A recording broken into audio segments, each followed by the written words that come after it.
महाराज दक्ष का यज्ञ अधूरा रह गया, तो प्रभु यज्ञ पूरी करवा दो। अब यज्ञ पूरी कब होए? तब राजा दक्ष सामग्री चढ़ावे और दक्ष कहते बैठो। तब भोलेनाथ ने कि आ जाए जादना नोते में जा रहे का बैठ बैठ का पई पई सवारी में तादना काउ ने जेऊ कही कि भैया इन्हों भी ससुराल है, इन्हें लिवाए चलो। प्रभु गलती है गई, क्षमा करो। कैसे करो? श्रोता बंधु, आज भोलेनाथ कहते हैं, विचार करते हैं मन में कि सती ये कह गई है कि अंग भंग होगा, तो यज्ञ पूरी है जावे और सती को वचन ने भेजावे। तो भोलेनाथ कह रहे हैं कि सुनो, दक्ष को जिंदा चाहते हो कि हमारा जिंदे ना होंगे तो तक यज्ञ ना हो गई। और यज्ञ को कभी भी अधूरा नहीं छोड़ना चाहिए। परेशानियां भी आती हैं, अड़चन भी आती हैं, लेकिन अड़चन आने पर भी यज्ञ को पूरा करना चाहिए। तो आज भोलेनाथ कह रहे हैं, देवता यज्ञ पूरा चाहते हो तो एक काम कर दो। कौन सा? अरे तुम उत्तराखंड कूजइयो,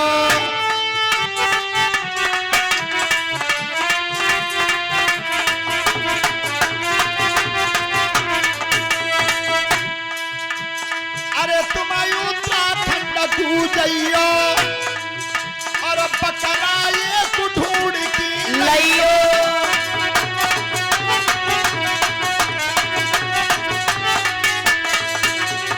जाकी काया सब होई कारी, बकरा की लटकती हो डाली।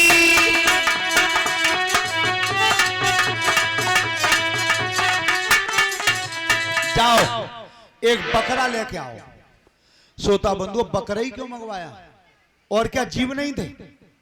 बकरा इसलिए मंगवाया कि वो मैं भरी हुई थी राजा दक्ष में, कि जा दुनिया में जो कछू सो और बेई में होते बकरा में, मत जावा पर मैं नहीं जावई। तो आज भगवान ने मैं को मैं से मिला दिया। और जीवन में ध्यान रखना, भगवान को बैरई में से है, और उसमें भी दो चीज अगर बढ़ जाए उन पर कभी घमंड मत करना। ये दोनों चीज तुम्हारी नहीं है। शरीर में बल बढ़ जावे और घर में रुपया बढ़ जावे, इन पर कभी घमंड मत करना। ये दोनों तुम्हारी है ही नहीं। और तुमने बहुत जगह तजुर्बा करके देखा होगा इस बात का, जो जहाजन में उड़ाए दे वे साइकिल पे ना छोड़े, और जिनके चल गए दुद्यांग धत्ती धसक गई वे खटिया में मिला दिए। इतना बल रखता है वो। तो जीवन में कभी घमंड मत करना। तो आज महाराज दक्ष के धड़ से आज बकरा का सिर लगवाया कटवा करके। आज जब दक्ष जिंदा रहे,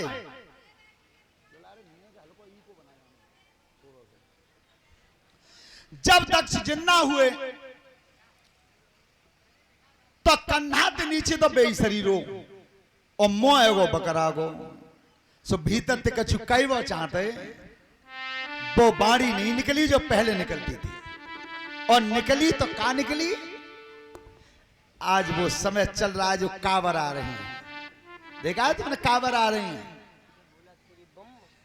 और कांवरिया जो बच्चे ला रहे हैं वो बीच में दोहा बोलते हैं, और दोहा बोल के बम बोलते हैं।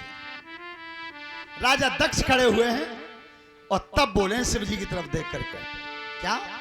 अरे हे बम बम और अटल बम देखी बम बम और बम लहरी। अरे बम बम और अटल बम देखी बम बम और बम लहरी।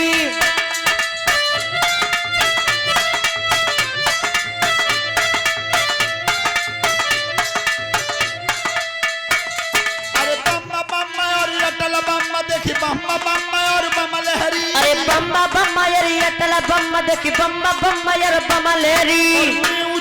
और तू ब्रह्म देखी अटल बम और बम लहरी। अरे मैं हूँ जीव और तू है ब्रह्म देखी अटल बम और बम लहरी।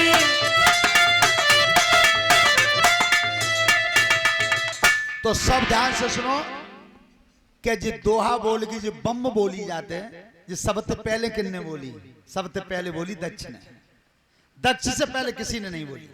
और बोली का पे बस वो बकरा को मुंह होगा तो बम्बई बम्बली करी और कुछ आई है। राजन परीक्षित यज्ञ पूरा हुआ।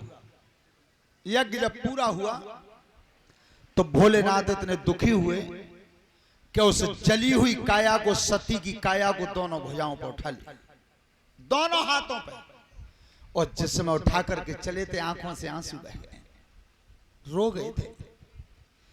वे रोए गए जो माया के ऊपर थे। बिल्कुल पति और पत्नी के बीच में ये धर्म होना चाहिए।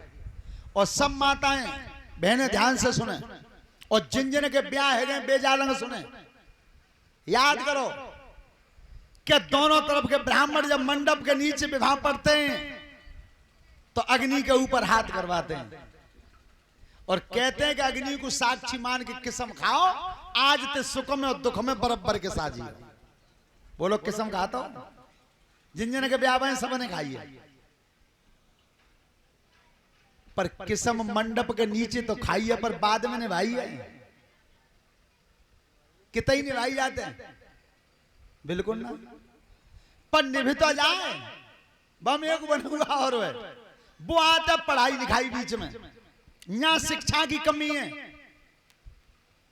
तो देखो तुमने काउ तरह बउआ आ जा बुखार, और लड़का ने एक गिलास पानी भर के भीतर बउआ पिया दो, डोकरी पूरे मोहल्ला में डोले, हमारी तो अम्मा बनाई रही है। और लड़के के सिर में दर्द हुआ और काउतरा ने बहू ने दवाई लगा दी, तो डोल रही है पूरे मोहल्ला में, डोल चाची मैं के नमे ऊंचाई के तो भाओ। ये क्या है?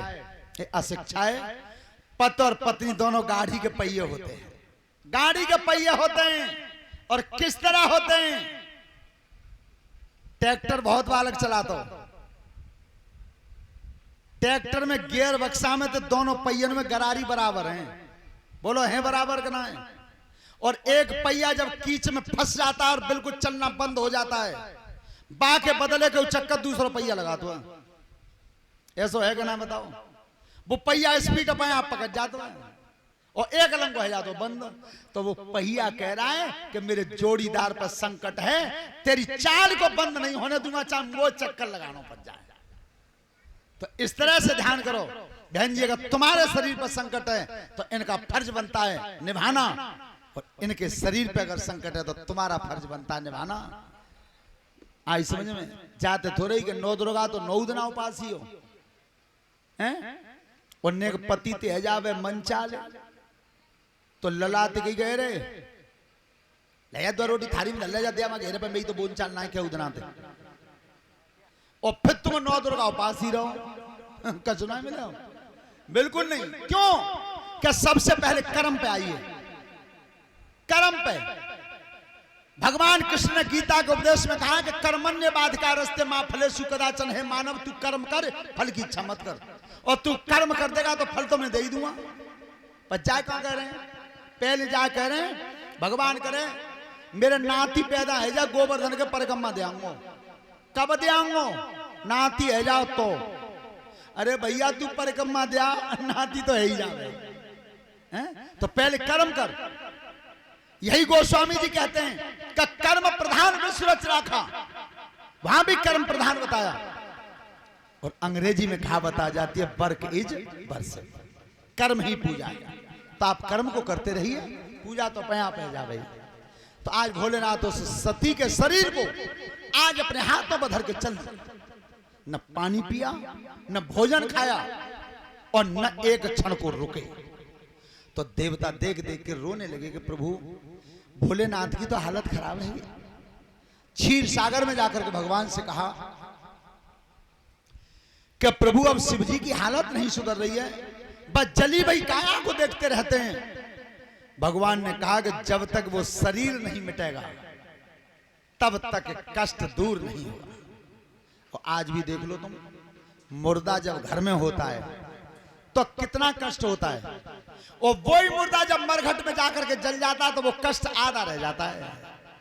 तो आज भगवान ने चक्र सुदर्शन उठाया, और चक्र सुदर्शन से और जली हुई सती माया के शरीर के, सती के काया के 9 खंड कर दिए, 9 टुकड़ा कर दिए, 9 टुकड़ा। और महासती के 9 ही भाग हुए थे शरीर से, वो तुम्हें गूगल पे भी दिखाई दे जाएगा।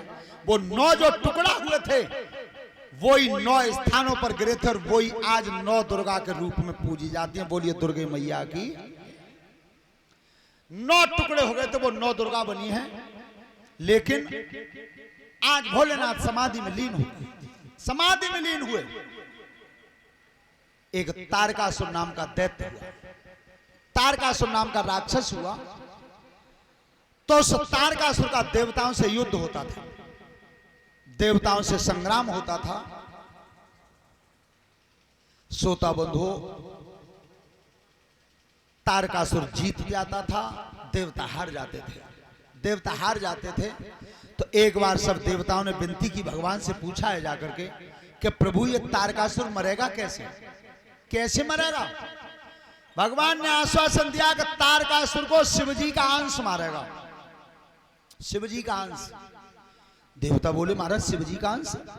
वो सती मैया तो चली गई, कब होगी?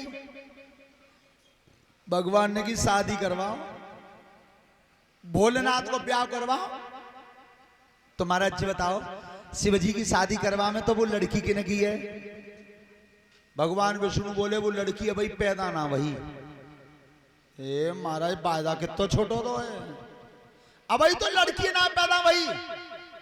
तो जाओ हेमंचल महाराज के घर मैना से विनती करो, मैना से विनती करो। तो मैना के उधर से जो कन्या पैदा होगी उसी से शिवजी का विवाह फिर होगा, फिर होगा। तो आज देवताओं ने